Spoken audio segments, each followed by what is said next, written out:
හරි මේ වීඩියෝ එකෙන් ඔයාලට පුංචි ප්‍රශ්නයක් ගේන්න බැලුවා. මෙහෙම. ගාන කියන්නේ මෙහෙම. පිරිමි 12 දෙනෙක් ඉන්නවා, ගැහැණු 10 දෙනෙක් ඉන්නවා. මේ කට්ටිය හැමෝම මොකක් හරි එක පිරිමි කට්ටිය එක කාර්යක්ෂමතාවයකින් ගැහැණු කට්ටිය එකම කාර්යක්ෂමතාවයකින් වැඩ කරනවා. මේ පිරිමි 12 දෙනයි ගැහැණු 10 දෙනයි එකට එකතු වෙලා වැඩක් කරොත් ඒ වැඩේ ඉවර කරන්න දවස් 15ක් ගත වෙනවා. ප්‍රශ්නය අහන්නේ ඒ විදිහම පිරිමි 30 දෙනෙකුයි මේ ගෑනු විදිහම ගෑනු 25 දෙනෙකුයි යොදාගෙන මේ වැඩේ කරන්න පටන් ගත්තොත් මේ වැඩේම ඉවර කරන්න කොච්චර දවස් ගාණක් යනවද?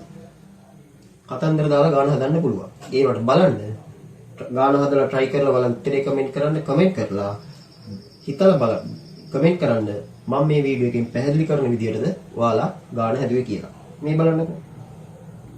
පිරිමි 12යි පිරිමි 30යි 12ට තව 12ක් එකතු කරලා කරාම 24යි 24ට තව 6ක් එකතු කරපුවාම 30යි 12යි භාගයක්. තේරෙනවද? මෙතන ඉන්න පිරිමි ගාන වගේ මෙතන ඉන්නවා පිරිමි 2.5 ගුණයක්. හරිද?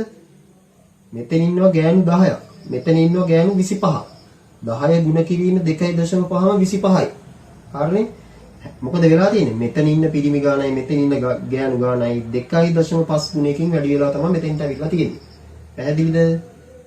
එහෙනම් මෙතන දවස් ගාන 15ක් නම් මේ 15 මම මොකද කරන්න ඕනේ? 2.5 ගුණ කරාම උත්තර එනවා. හරිද?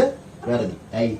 පිරිමි ගෑනු මෙතන ඉන්න පිරිසට වඩා මෙතන ඉන්න පිරිස මොකද වැඩි? පිරිස වැඩි වුණාම අඩු වෙන්නයි ඕනේ දවස් ගාන. මොකද ඔක ප්‍රතිලෝමව තමයි සමානුපාතික වෙන්නේ. එහෙනම් මෙතන උත්තරේ ගන්න අපි කරන්න ඕනේ 15 බෙදන්න ඕනේ 2.5.